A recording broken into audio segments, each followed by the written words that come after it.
Hello,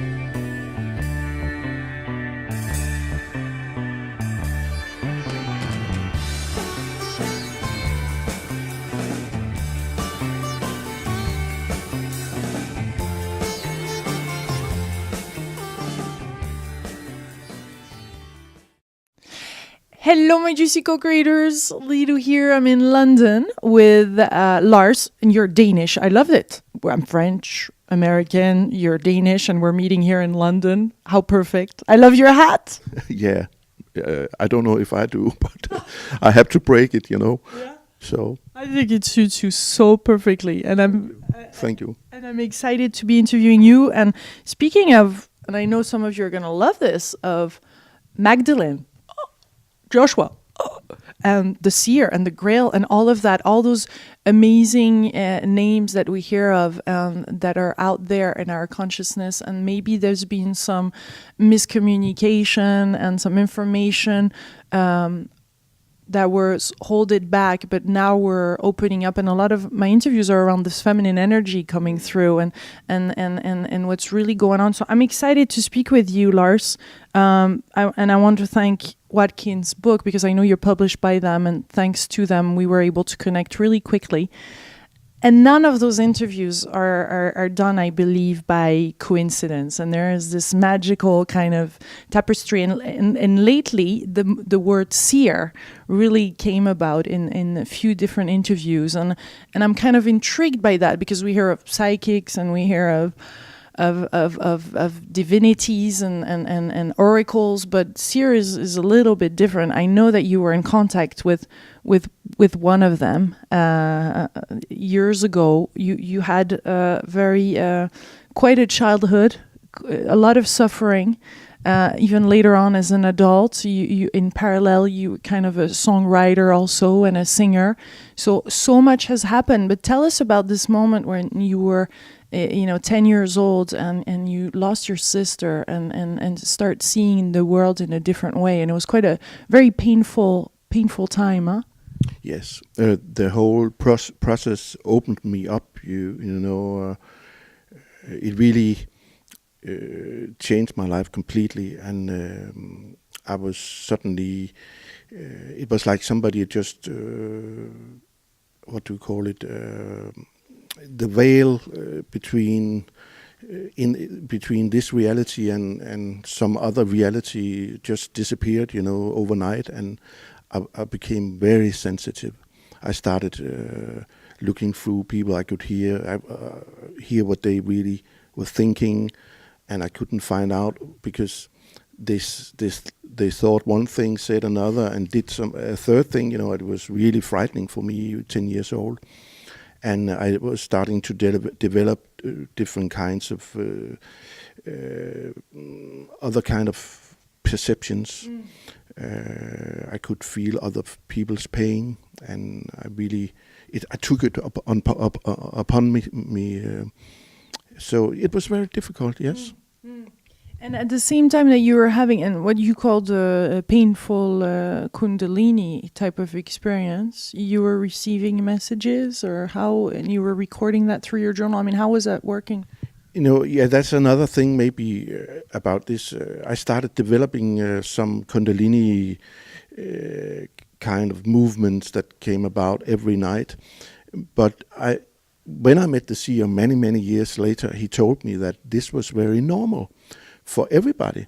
When you become a sexual person, when Eros is awakened, when you are 10, 12 or whatever, for me it was around there when I was 10, these things happens. But if you have you are in an accident or get a shock or something, it can really be a painful and long-lasting process. Mostly we just experience it like that and then we forget all about it. But to me, it was something that lasted 2.5, 3 years. So, and it wasn't that I got any messages like that. The veil was just removed, So you were seeing people differently and having an insight in their story, huh? I think I picked up on how, when every seer and everybody is in fact a seer in one way or the other. We tend to, when we get connected to something, we are living in an intelligent universe, and there's information all around us.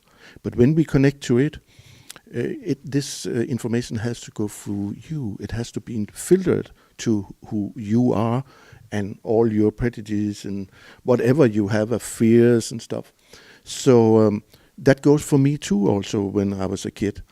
At that point, I didn't know anything about anything. Nobody had told me about what's this. And so it was just so frightening. And I could see things that other people didn't seem to see in the same way or experience. So I really couldn't get this together. I couldn't find out how is this, what I'm doing here, what is happening to me. So you could speak to your parents, or they were some kind of open to it? I started writing, and they didn't tell me that they found out that they knew about my writing. At one point I was taken to a psychologist, and he said that he couldn't take the responsibility for me if they didn't made me stop this writing. Then he thought that I would go mad. But my parents, of course, they knew that me writing was what could save me. So they just let me have that.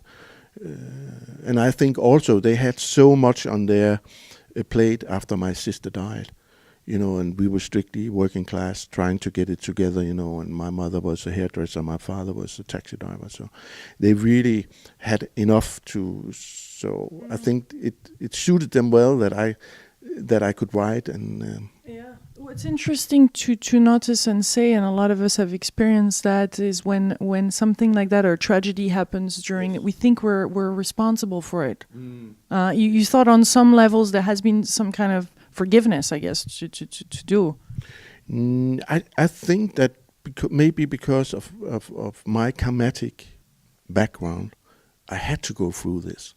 And I had to go through it without any form of, call it light or help, so it was not before I was 15 years old that something happened, that I got an envelope one day with the post, without any sender of it, and in it there was a book from the Sufi master Hazrat Inayat Khan, full of aphorisms and sayings. And that really saved my life. Really. What sentence really resonated with you at the time? The first one I remember was, and that really made me connect, was if you will go forward towards us, we will bow down and lift you up. And that really resonated with me. So I thought, okay, I'm not alone. There is somebody else who knows about these things. Did you start communicating with entities or even angels or light beings or whatever we can call it then, or was it only later on when you met the seer? I was so surrounded by all this every day that, and because of it was so scary for me because I couldn't connect. I just wanted to have it to stop, because it was too overwhelming and too much for me. I just wanted to be normal. As other kids, But after I went out of school, I started. I went into the music business. I was in a group, and I was had no ambition at all. I was just musical, so that became a way of being here. I had an identity and made some money and stuff. Was that in Denmark? And so you're a professional? Yes, that was in Denmark. There's another thing that really made a big impression on me. When I was 18 years old, we went on a tour to Israel where we had a commitment tour for 3 months. And after a month there touring around in Israel, playing music, suddenly it dawned on me, tonight we are going to Nazareth, tomorrow Bethlehem, and then it's the Sea of Galilee and Jerusalem. And suddenly I thought, wow, it dawned on me that we were right there, And since that, I found out I've always been connected to that place in many ways. How do you explain all the suffering that you went through, though? Because even later on, you went through another 3 years in the bed and really feeling terrible physically from what you're saying. How do you explain that you had to go through so much? Or that we have as human beings to go through this suffering?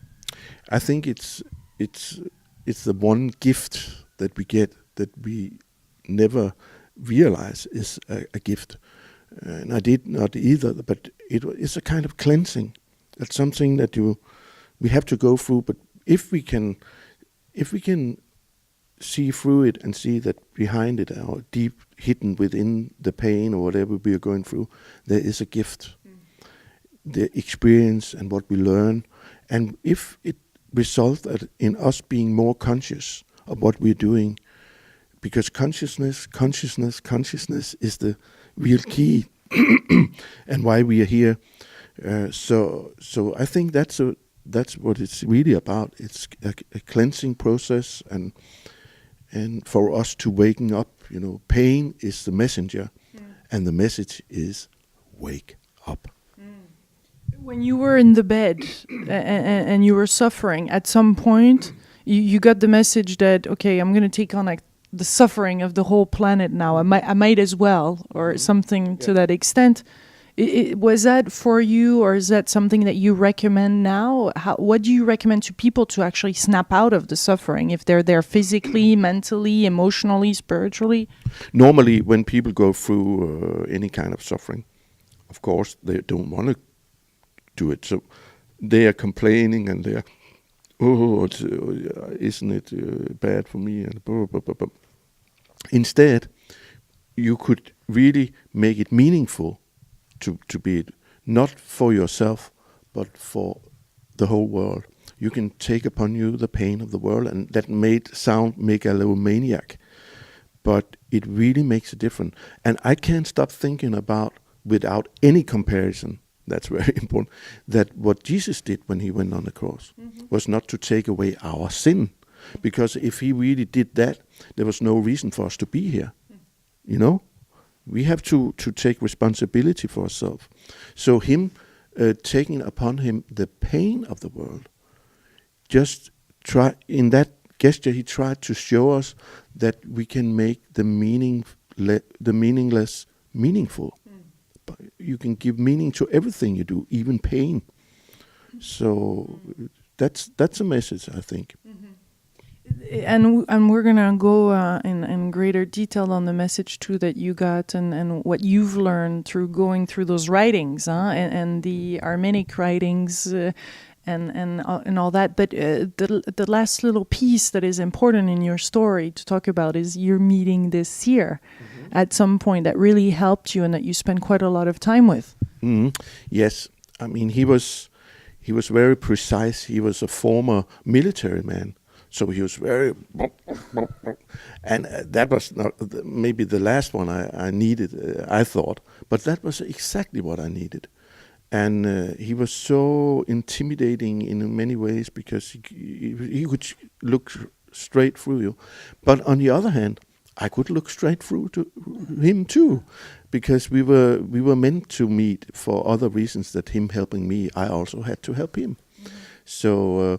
You knew why did you knew he was real, and why did you know that there was really something there that you needed to learn through him? Because you dedicated part of your time to learning through him. So because there, in the spiritual world and teachers, there's a bit of everything. So how did you know he was real, and how can we know when a teacher is real for us and good for us?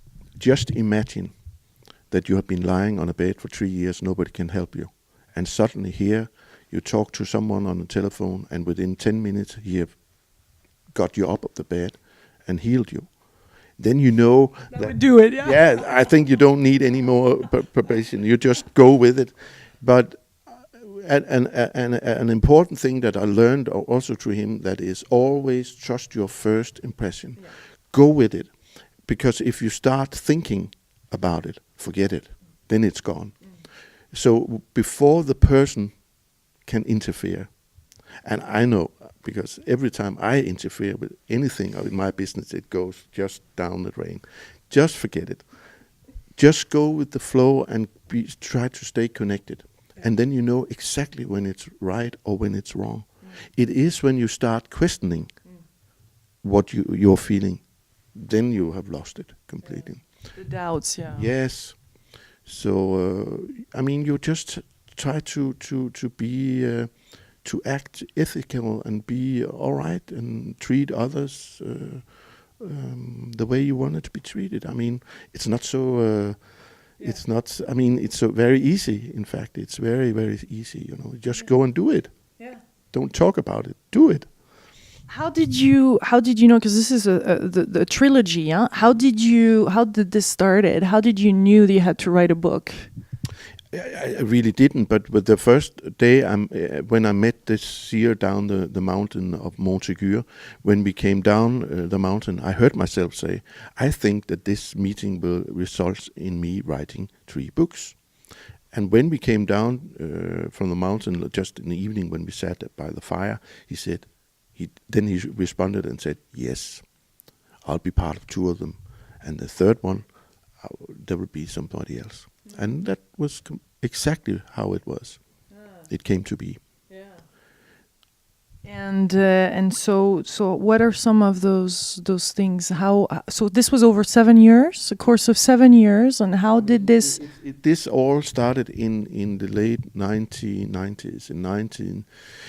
I fell ill in 1994, and 3 years later, I came in connection with him. So it all happened from there, and the next 7 years, yes. And what were some of the elements of your own progression? And do you feel your own evolution throughout those 7 years is something similar that we're all going through? Or, I mean, why did you decide to write this book?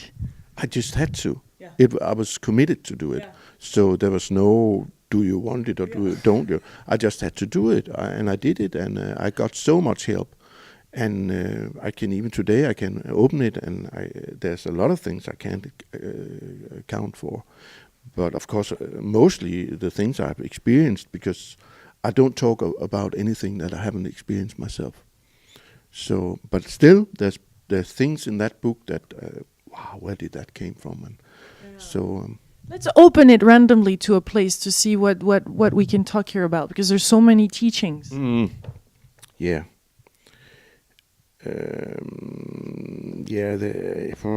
That's a good question. How about that one? What was going on here? Yeah, that's a nice. The isogenic being. That's the. Let's show the picture. Yeah. There's something to do with the masculine and the feminine becoming one. I think that's a picture of. But Like what you said about the Mary and the Mary Magdalene coming together and seeing this picture and reuniting. This is a big part of your message, I guess. Yeah, it all happened actually before I met the seer. All back in the 80s, I started working with the Magdalene, and it came all through me learning the Aramaic language, which was the language of Jesus of Magdalene. And because I discovered that the psychology behind that language is so profound and so exciting and so deep and universal and spiritual, that without knowing about it, you don't have to actually speak the language, but you have to understand the psychology behind the language. It opens up to all the scriptures and to everything that you can even take the psychology with you and use it in reading other kind of messages and stuff. It's so opening, and one of the things is that I found out that about Jesus when he talks about the bridal chamber of the masculine and the feminine going into it's all in the New Testament, you know. But at that time I hadn't any clue about it. So of course when I read it and I found it was all there, I was so just astounded that I had discovering a treasure. Yeah, I had to go with it. So I found out that the feminine really contains 2 elements. The you could say the Madonna and the dancer, or what you call the Madonna and the prostitute, or the Mother Mary and the Magdalene. or the dove, or the snake, the dove and the moon priestess. So it could also be agape and love, or eros. So when those two get together, you have the complete feminine. Without one of them, the feminine is incomplete. And for many years, it has only been the Madonna. The rest have been turned into pornographic, this and that. And that's why our society is so pornographic in everything. So it makes so much sense when it happened that so many books together with Dan Brown's also, but you should remember there were so many other books that came in with this message on different levels, of course, because they had to. This message had to be exposed on so many levels, so as much people as possible could to know about it. But for me, it started really in the 80s, and yeah. So what is some of the message? Because I guess we're all carrying the masculine and the feminine within us. So what is the work for us to do? What do you feel our society or us as human beings right now need to see and heal maybe? Yeah, we have to heal the sexual part of us. It has to be healed because of the suppression that has been going on for so many years. So whether we are Christians or not, I think we carry the Yeshua and the Magdalene archetype within us in one way or the other. So we have to open up to that. And in order to do that, I understand why a lot of people can't, when they hear the word or the name Jesus, they can't say, or Holy Spirit and stuff like that. But we have to understand that there's so much deeper meaning to those topics that we have to learn about them in order to understand what it's really about. Because a lot of people think it's all about Jesus and Mary Magdalene being married and having kids and there's a bloodline and stuff. Forget it. It's not interesting. It's completely dull knowledge. Of course, it's interesting they're married, but I mean, we have to go much further. We have to see that they were initiated, both of them, and that Mary Magdalene almost 100% got her education by the therapists in Mareotis, the Lake of Mareotis outside Alexandria, where men and women could go in equality and learn all about the stars and healing and you name it. I mean, it was really an education that made you a complete doctor.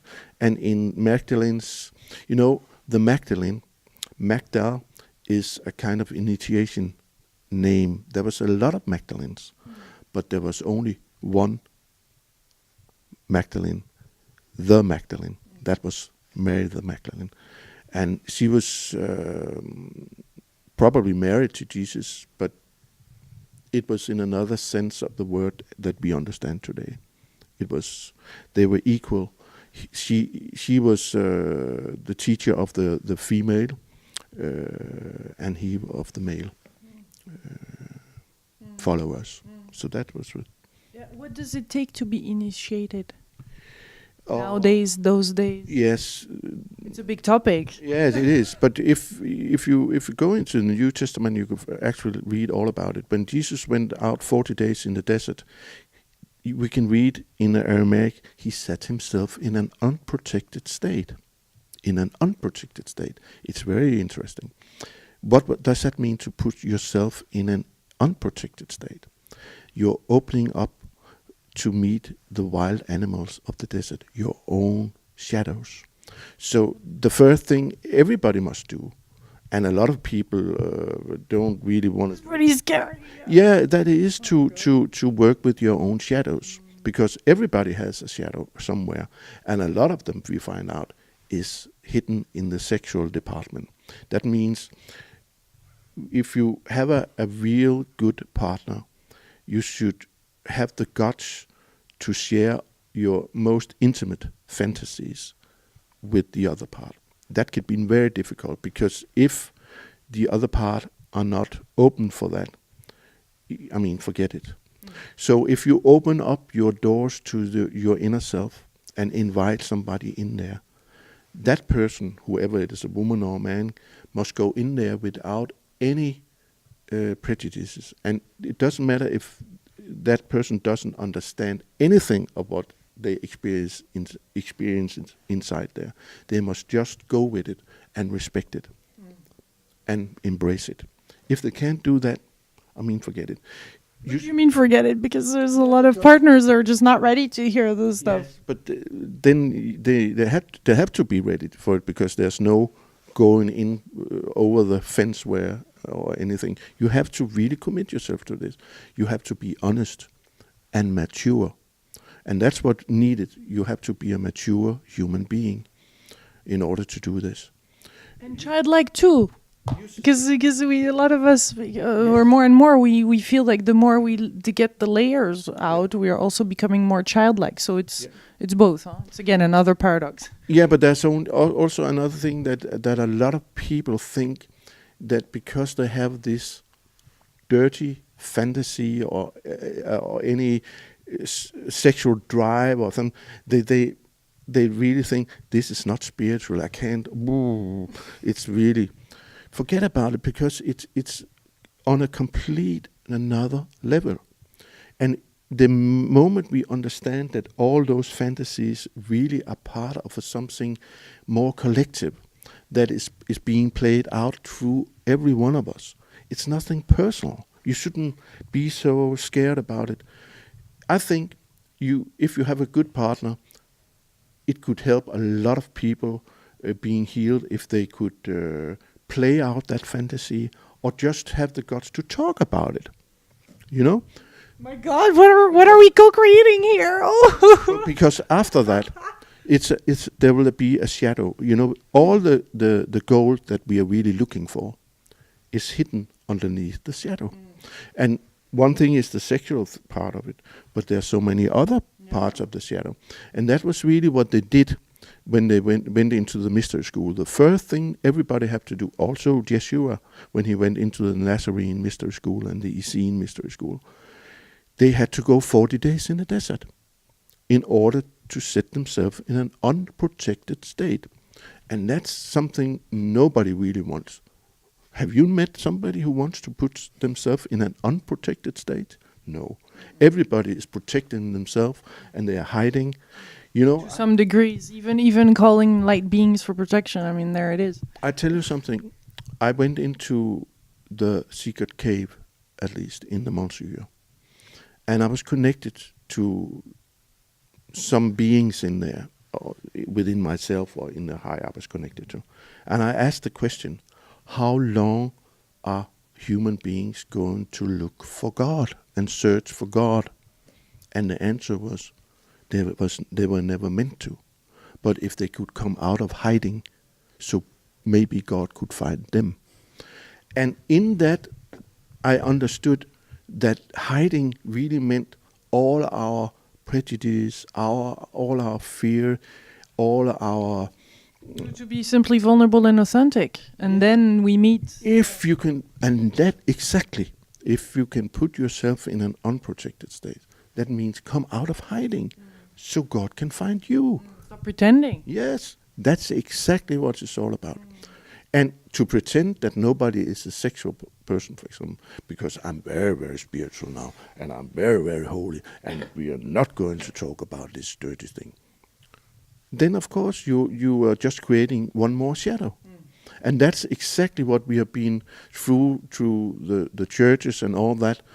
Don't talk about it. We couldn't do it. And just see what it has brought us. Just see what it brought the Catholic Church, all the priests in America who have been not only in America, I think all around the world with the children and the pedophiles.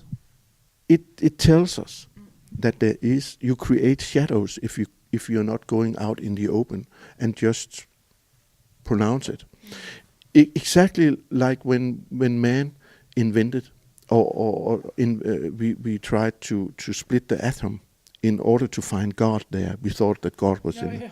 We created the shadow instead of the shadow of God, the atom bomb.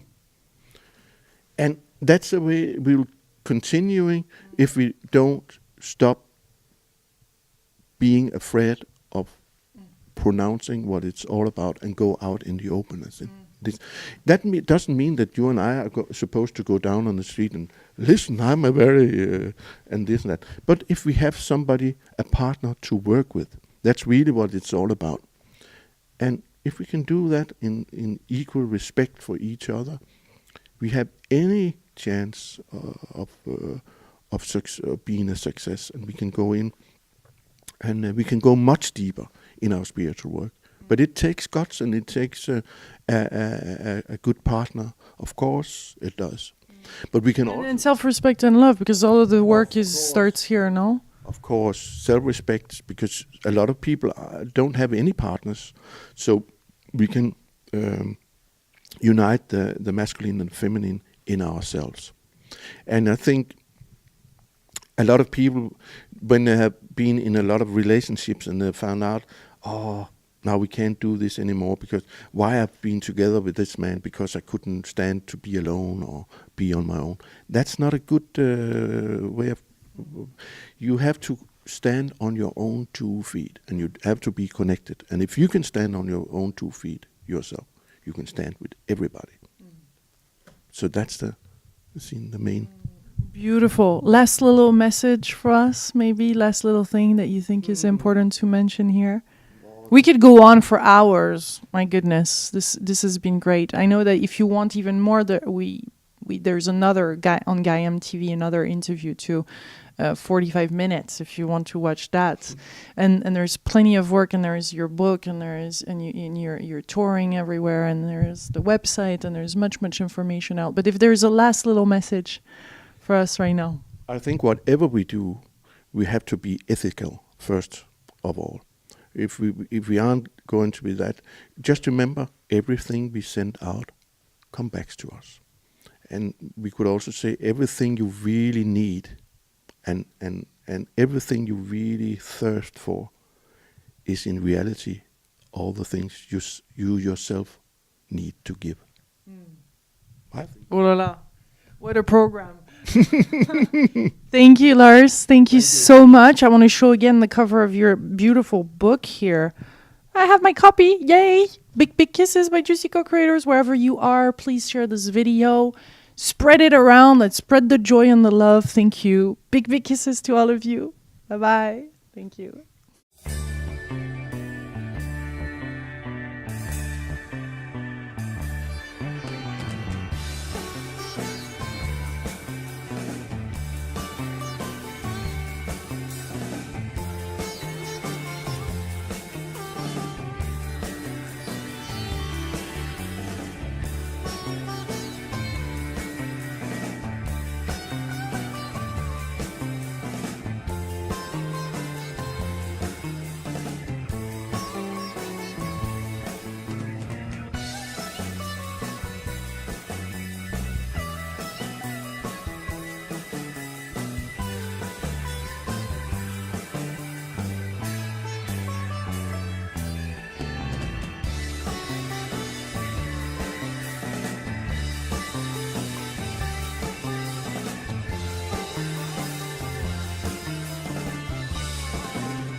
I think I picked up on how, when every seer, and everybody is in fact a seer in one way or the other.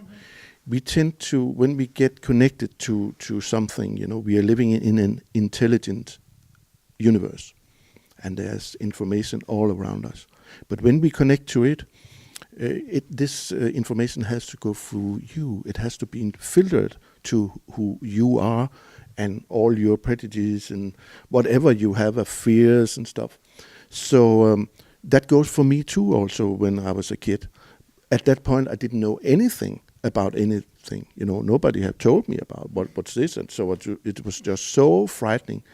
And I could see things that other people didn't seem to see in the same way or experience. So I really couldn't get this together. I couldn't find out how is this what I'm doing here, what is happening to me.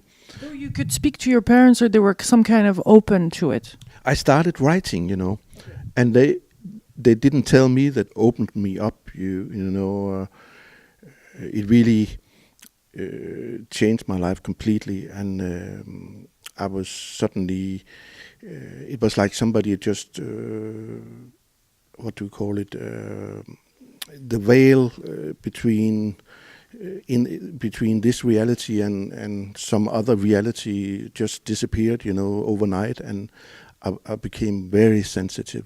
I started looking through people I could hear what they really were thinking, and I couldn't find out because they thought one thing, said another, and did a third thing. It was really frightening for me, 10 years old. And I was starting to develop different kinds of other kind of perceptions. I could feel other people's pain, and I took it upon me. So it was very difficult. Yes. And at the same time that you were having, and what you called a painful Kundalini type of experience, you were coming through, and what's really going on. So I'm excited to speak with you, Lars. And I want to thank Watkins' book, because I know you're published by them, and thanks to them, we were able to connect really quickly.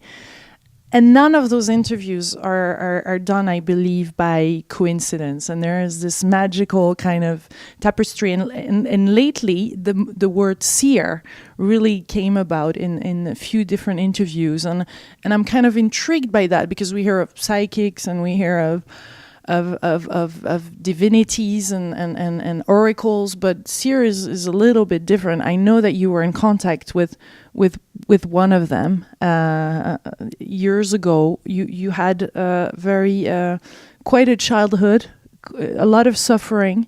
Even later on as an adult, you in parallel, you were kind of a songwriter also and a singer. So much has happened. But tell us about this moment when you were 10 years old and you lost your sister and start seeing the world in a different way. And it was quite a very painful time, huh? Yes, the whole process.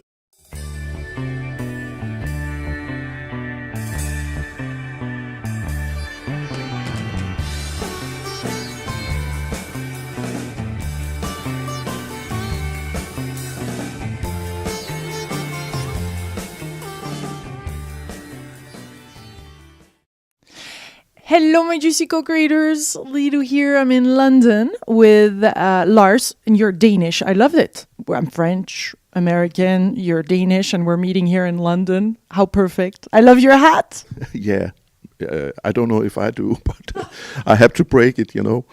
So I think it suits you so perfectly. And thank you. And I'm excited to be interviewing you. And speaking of, and I know some of you are going to love this, of Magdalene, Joshua, and the Seer and the Grail and all of that, all those amazing names that we hear of that are out there in our consciousness. And maybe there's been some miscommunication and some information that was holding back, but now we're opening up. And a lot of my interviews are around this feminine energy, receiving messages, or how, and you were recording that through your journal. I mean, how was that working? Yeah, that's another thing maybe about this. I started developing some Kundalini kind of movements that came about every night. But when I met the seer many years later, he told me that this was very normal for everybody. When you become a sexual person, when Eros is awakened, when you are 10, 12 or whatever. For me, it was around there when I was 10. These things happens, but if you have you are in an accident or get a shock or something, it can really be a painful and long-lasting process. Mostly, we just experience it like that, and then we forget all about it. But to me, it was something that lasted 2.5, 3 years. So, and it wasn't that I got any messages like that. The veil was just removed, So you're seeing people differently and having an insight in their story, huh? I think